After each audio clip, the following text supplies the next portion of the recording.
Welcome to the Probability and Statistics course. Today's lesson is about describing data using graphical methods. Now, we have seen probabilities, and now we are going to go to the second part of this course, talk about statistics.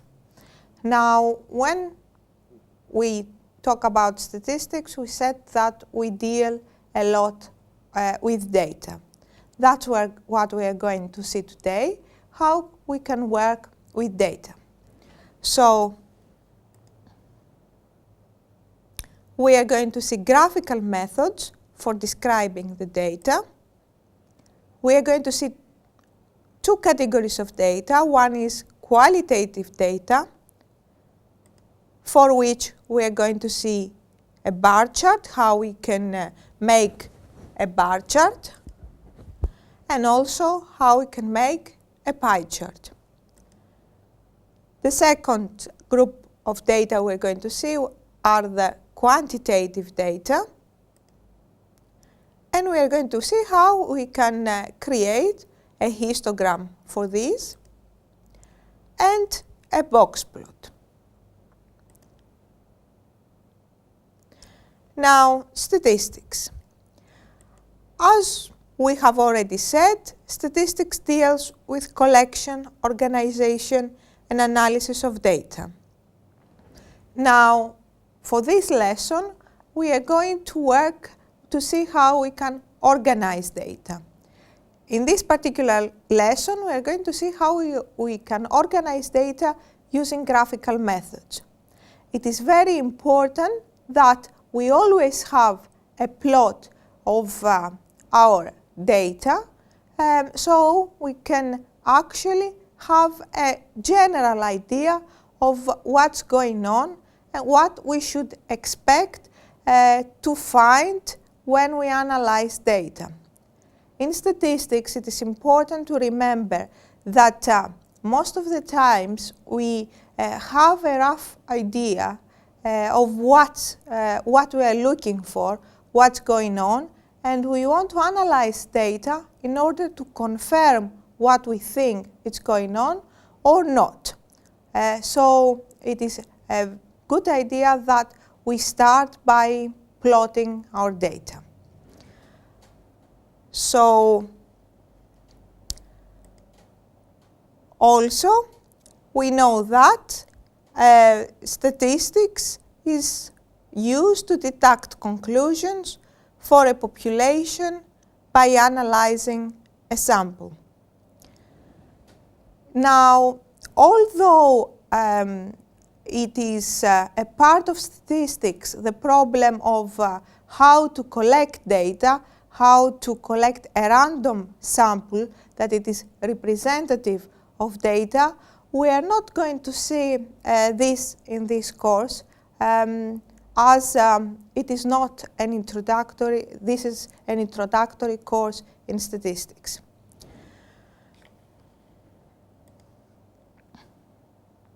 So what we have is that a model is known from experience or theory, and we need to estimate the parameters, or we need to analyze the data to extract information in order to find a suitable model. Now, how statistics and probabilities are related, we know that a characteristic of the population is a random variable. So we use the probability we saw when we dealt with random variables. Now, a characteristic of the population will be a random variable, and in statistics we said that we collect a sample in order to find information about the population. Most of the times we collect the sample in order to find information about the special characteristics of the population, which are going to be the parameters we are interested in. These are random variables, and that's how we have to use probabilities. As we said before, we first start by giving a graphical representation of our data. So, data can be divided in two different categories. They are quantitative data, when we have to deal with numbers, and qualitative data, when we deal with characteristics. So, when we collect data, and let's say we ask somebody about his opinion or to give us an answer, yes or no, to some question, these are qualitative data. We do not take any numbers as an answer. Now, if the data are numbers, then is where we have quantitative data. Quantitative data can be divided into subcategories. We have continuous quantitative data and discrete quantitative data. Now, by continuous, we mean that the data we have are numbers that they come from an interval. So, for example, if we measure the height of a person, the exact height of a person, this number is, of course, usually rounded up when it's written down, but it can take any value in an interval. Now,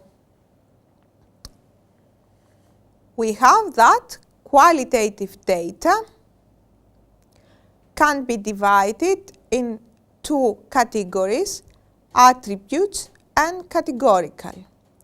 Attributes are when we have only two categories, and categorical when we have many categories.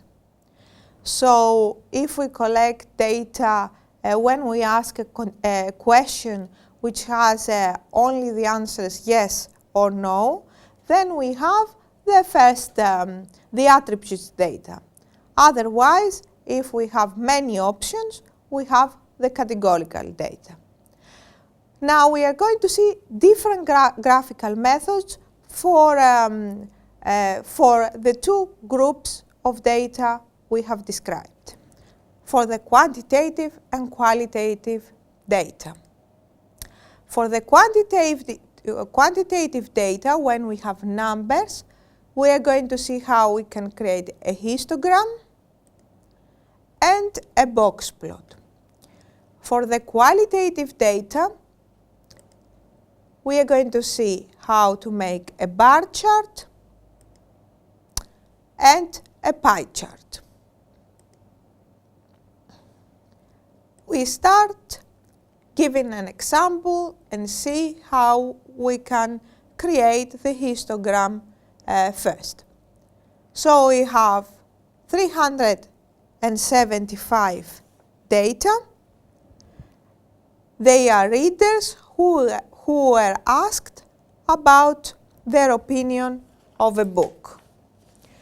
Now, the categories, the answer they could give, they gave were that they do not recommend the book, that they recommend the book, or they had no opinion about it.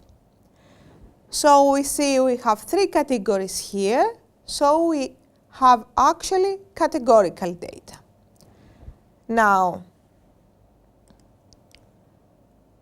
first of all, we make a bar chart. A bar chart is a chart which consists of bars that is giving us the number of people having answered, let's say, first that they do not recommend the book. The second bar here gives us 253 people recommended reading the book. And 45 people had no opinion. Now the bars should have gaps between them and usually are given with different colors so to distinguish between them. Another chart we can make is a pie chart. Now the difference from the bar chart is that here we actually can see the percentages. We can see that the yellow part of the pie chart corresponds to 253 people that answered that they recommend the book. It's the 67% of the total area of the disc. And the green part of our chart is for the 45 people that they had no opinion, which corresponds to the 12% of the total area. And the purple part here is for the 77 answers, which corresponds to the 21% of the people. So how we have calculated the percentages is that we had, for example, here 77 out of 375 people that answer that they do not recommend the book, which is 0.205 now in percentage, and rounding it up, it's 21%, which is the area of the purple part of the pie chart.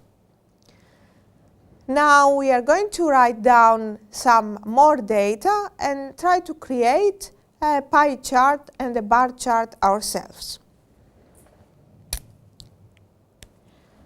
We assume that the number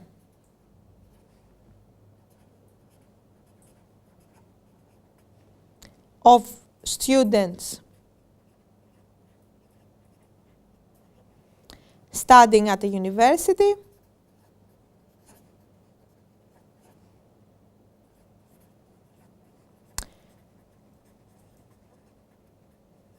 in several fields are given here, and we have that they study computer science. We have collected this data, we have asked the people, they told us computer science, they study 100 people, life sciences 50 people, education 80 people, engineering 40 people, and physical sciences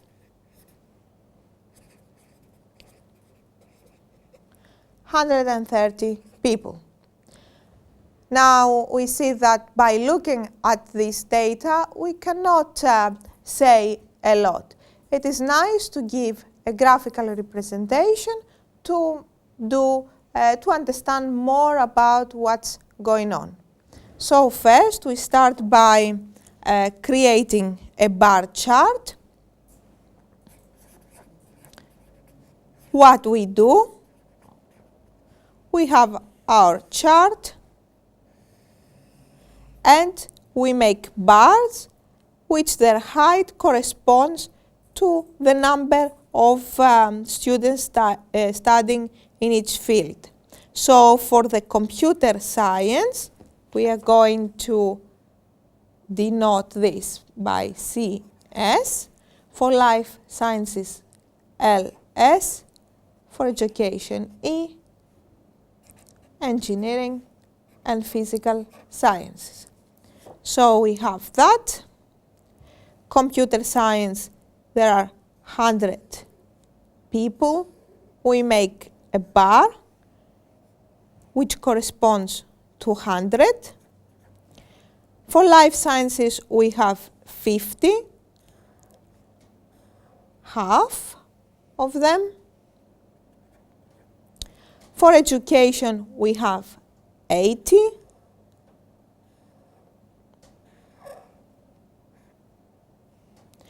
For engineering, we have 40. And for physical sciences, we make another bar at 130. Now we would need to color these bars a different color each. And so we can distinguish between the bars and make conclusions for the data we have seen. We note here that there are gaps between bars, and here the height of each bar would correspond to the number, to our data, the data we have. We are also going to make a pie chart. Now, in order to do that, we would need the total number of people in the university. So we have here that we would need to add the numbers. Here we have actually 400 people. Now we need to calculate the percentages. So we have for computer science, first of all, we start by calculating percentages. We have 100 people studying computer science out of 400, and that corresponds to 25% of the data we have. For life sciences, we have 50 out of 400, which is equal to 12.5%. For education, we have 80 out of 400, which corresponds to 20%. Engineering, we have 40 out of 400, which is 10%. And physical sciences, we have 130 out of 400 data. So that's 32.5%. And now we are ready to create our pie chart, having calculated the percentages. We have that. We make a disk, and we have for computer science that we have 25% of the data, a quarter of the data that study computer science. We have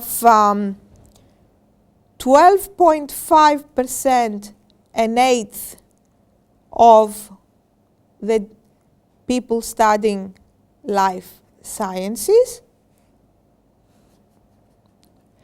We have 32.5% studying physical sciences. We have a 10% for engineering, and another 20% for education. So now we can see that we have obtained a pie chart, which is we have to write the percentages. So we know each part to what percentage corresponds. And we have all information about our data in this chart. And last, 12.5%. So it is a nice graphical method, a nice graph to describe our data. Now we are going to see how we can describe quantitative data. First of all, let's see an example. We have time to break down in hours of 27 generators. The data are given in this table. And we see here that for this example, we have rounded up our times, and so they look like discrete data, but they could be continuous as well. The methods we are going to use here are used for both discrete and continuous. So we start by introducing the histogram. The first thing we need to do is to group the data into classes. Now, one can choose different number of classes than another person to group the data. There is not a particular rule how many classes to use. It depends on what we are interested in. We make the choice, but usually data should be grouped in not less than 5 classes and not more than 15 classes. Now the second thing is that we have to cover all range of data. Be careful not to forget any data not to be covered into our classes. Not overlap. When we choose our classes, we choose them in such a way that they do not have any common area. Now the groups, it is important that they are of same size. We cannot have a group smaller than another, even if one point in our data is very far away from the rest, we still have to go on and make all groups the same size as we have started. Now, going back to the data we have seen, we group our data in classes from 0 to 50, 50 to 100, 100 to 150, 150 to 200, 200 to 150, 250 to 300, steps of 50. Now, one could start actually from the smallest value in this table and work on the groups, or it doesn't matter, we could start at a value we want, as long as we keep the same, the classes to be the same interval, the same length everywhere. So here the important thing also is that we always include the lowest point in our interval and exclude the point which our interval ends. So you see here, although we started from 0 and finished at 50, the next interval will start at 50. If there is a value 50, should be included in this group and not in this. For example, let's count for this group what has happened. We have between 0 and 50. We have 9 values if we check our table. But we see here a value 50 should not be included, as we said, in this group. Should be left out for the group afterwards. Now we go up until we have covered all data. We see that there is 1 point between 250 and 300, the 275. Although this is the largest value in our table, we do not stop our last group to 275. We have to go up to 300. And now we create something like the bar chart we saw before. We have bars, which gives us the frequencies. That means the number of data that are in each group. For example, here we had 9 data between 0 and 50. So this bar will go up to 9. And the bars should be exactly the same length, and they should have no gaps in between them. Now, this kind of graph, the histogram, is very important when we want to have a rough idea about what the distribution function of our population is. Because if the sample really comes from a population, the picture we get, it should be similar to the picture to the random variable of the population. So, for example, this data here they show like they have come from an exponential distribution. Now we are going to see a box plot, another plot for our data. We see that what we have is we have a box here, which the lowest part the box starts will represent the n+1/4 data point, which is the 7th point for our data, and this corresponds to observation 35. So we see the box starts from here, and it should go up to 3 times n+1/4 data point, which is the 21st observation. For our data is the 121 observation, and that's where the box ends.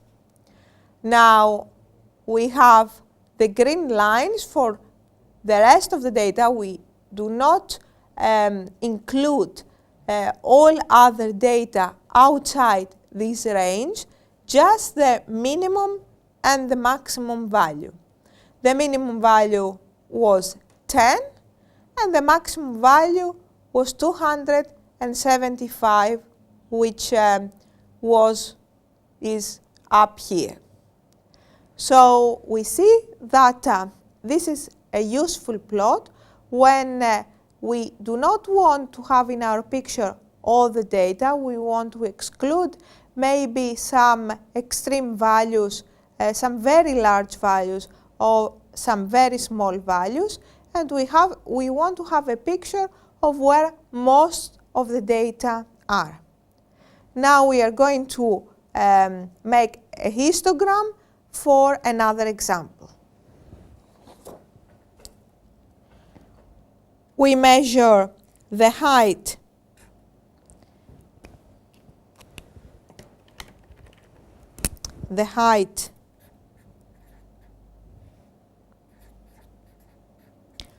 of 10 men in centimeters.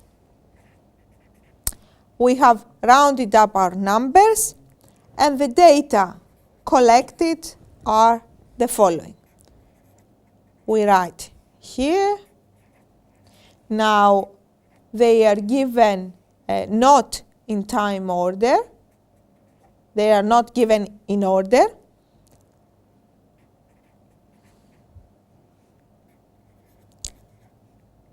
And we have our 10 data here.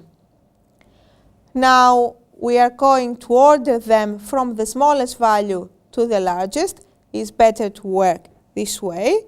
And we have, for this data, from the smallest, the 168, up to the largest, which is 203. Now, the first thing we do, we'll need to group our data. We're going to use increments of 5. We start from the smallest value, which is 168. We'll go up to 173, increments of 5. Then we start from 173. We need to cover all range up to 178. The same way we create all our groups, which are we have the next group, then up to 188, and also we have to go on until we cover all range.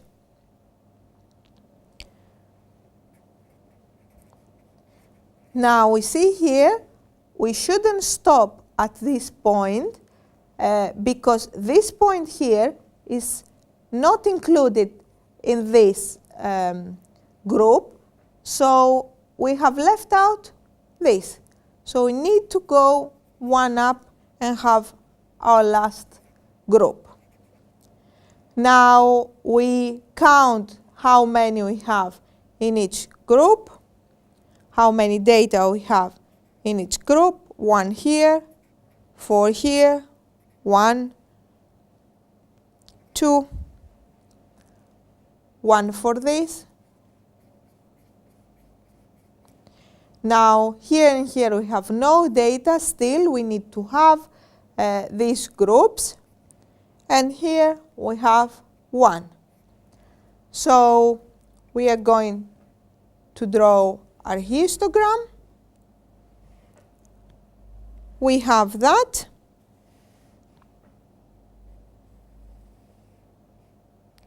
We have our different groups.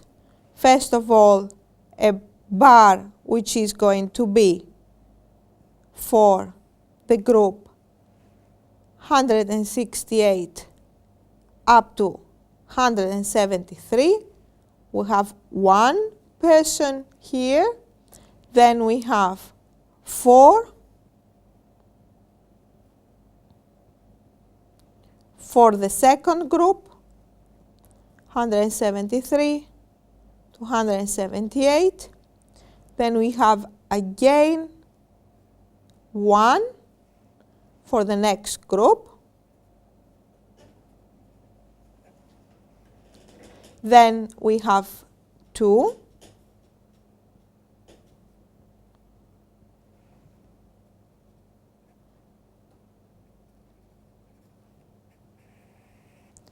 In the same way, we can go on. 1 for between 188 and 193. Now we don't have any for 193 up to 198, we still need to have here a group for this. Then for 198, still no data. And the last one will be for 203 up to 208. And so we have created our histogram. We see that we shouldn't leave any gaps in between. It covers all range of data from the smallest to the largest value. Now we have seen graphical methods for our data. We have seen how we can create graphs for numbers and graphs for data which are not numbers. And in our next lesson, we are going to see how we can describe data not graphical this time, but using numbers. So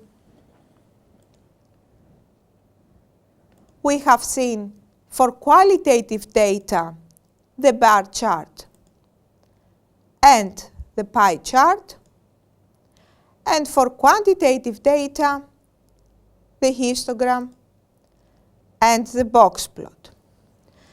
There are many more plots one could do for different data, and someone must choose the one that thinks that represents the data that has better. So for more information on this lesson, you can visit the webpage of Netuno MedNet U project.